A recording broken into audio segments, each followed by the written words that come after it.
Salam sejahtera dan selamat datang sekali lagi ke channel ini Currents via MY. Pernahkah Anda rasa pelik apabila rakyat bersuara tentang rasuah? Yang kena siasat bukan prasuah, tetapi orang yang bersuara. Pernahkah Anda terfikir, apa jadi dengan semangat reformasi yang kononnya diperjuangkan oleh Kerajaan Madani? Pada video kali ini kita akan mengulas tentang satu isu yang tengah bergolak sekarang. Mahasiswa membakar karikatur Perdana Menteri, kemudian disiasat macam penjenayah. Tapi soalan yang paling penting, siapa sebenarnya yang bersalah? Baiklah, mari kita bincang. Oke, mari kita rewind sedikit. Pada hujung minggu yang lalu, sekumpulan mahasiswa dari Sabah mengadakan satu protes selama 22 jam yang dinamakan Gempur Rasuah Sabah 2.0. Protes ini bukan sekadar duduk bantah ataupun angkat spanduk, tetapi mereka akhiri dengan satu tindakan yang menggemparkan. Mereka telah membakar karikatur Perdana Menteri Datuk Seri Anwar Ibrahim sambil memaparkan mesej yang jelas, Madani pelindung perasuah Sabah. Bunyi macam kasar kan? Tetapi itulah jeritan frustasi daripada anak muda yang kecewa melihat rasuah terus berleluasa walaupun kita kononnya hidup di bawah kerajaan reformasi. Susulan insiden itu, pihak berkuasa bertindak pantas. Ketua Polis Sabah Datuk Jauteh Dikun mengesahkan peserta protes disiasat bawah pelbagai akta keras. Bukan satu, tetapi 9 kesalahan dikaitkan. Daripada hasutan, pembakaran terbuka, memiliki bahan berbahaya sampailah ke sentuh isu raja agama dan juga kaum. Siap dituduh melanggar syarat perhimpunan. Bayangkan ya, pelajar-pelajar ini datang dengan semangat untuk melawan rasuah, tetapi yang mereka dapat ialah ancaman tindakan jenayah. Tetapi tidak semua diam.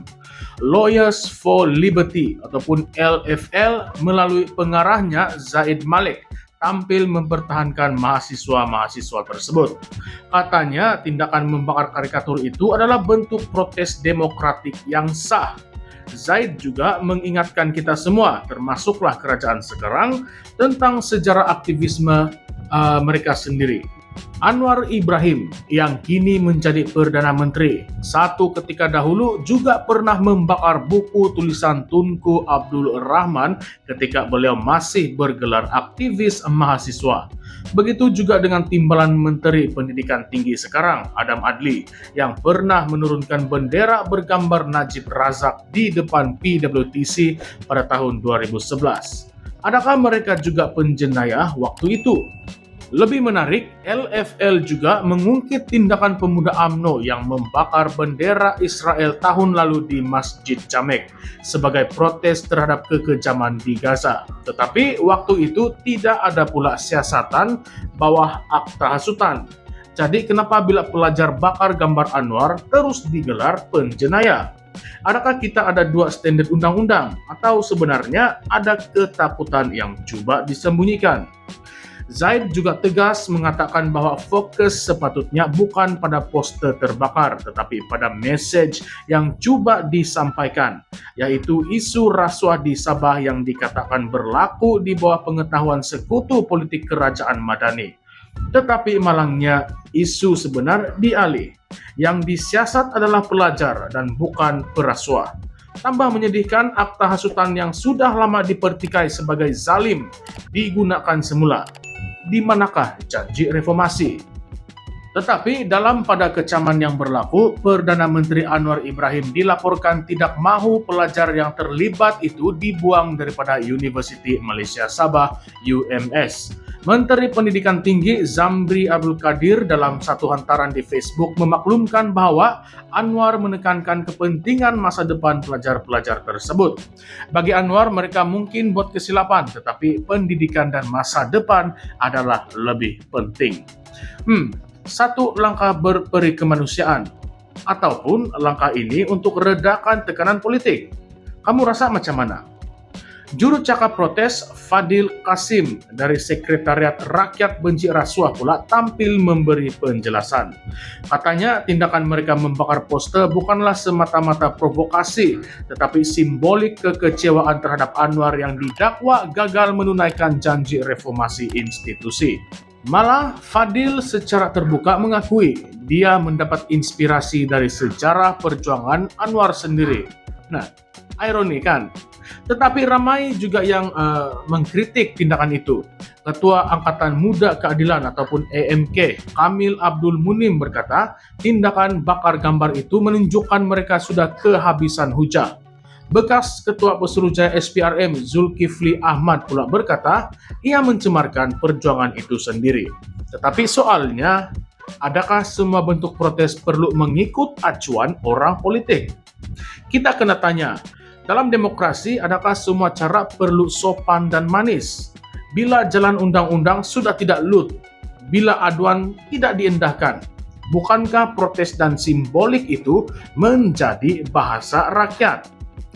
Dan sekarang, mari kita bercerita ataupun kita bincang secara serius. Kalau pelajar pun tidak boleh suarakan rasa kecewa mereka, siapa lagi yang boleh? Rakyat yang makan gaji, orang kampung yang tiada kuasa, atau kita semua hanya tunggu saja dan terima itu rasuah sebagai satu budaya. Nah, kamu rasa macam mana? Bayangkan, kerajaan hari ini dulu naik atas nama reformasi, melawan penindasan dan janji kebebasan bersuara. Tetapi sekarang, pelajar yang guna suara itu pula dianggap ancaman. Hipokrasi atau inilah wajah sebenar kuasa. Bila kita sudah ada di atas, lupa pula janji yang lama.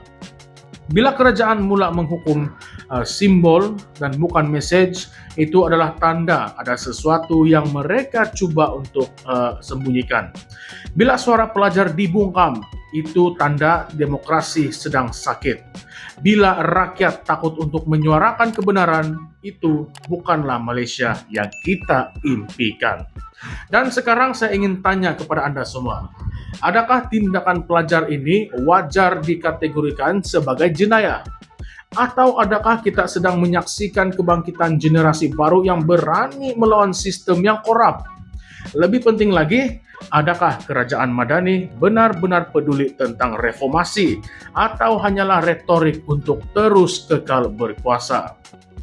Sahabat-sahabat semua, kalau kita terus diam, maka janganlah terkejut bila satu hari nanti semua suara yang tidak setuju akan dianggap jenayah.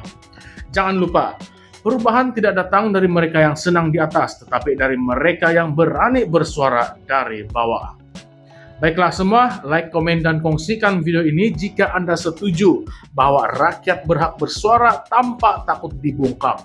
Jangan lupa untuk subscribe ke channel ini Currents VMY untuk kupasan jujur dan berani seperti ini. Kita bukanlah alat propaganda, kita adalah suara rakyat. Sampai jumpa lagi dan ingat, Malaysia tidak akan berubah jika rakyat sendiri tidak bangkit. Salam sejahtera, salam perjuangan, dan salam reformasi. Sekian saja semua. Terima kasih.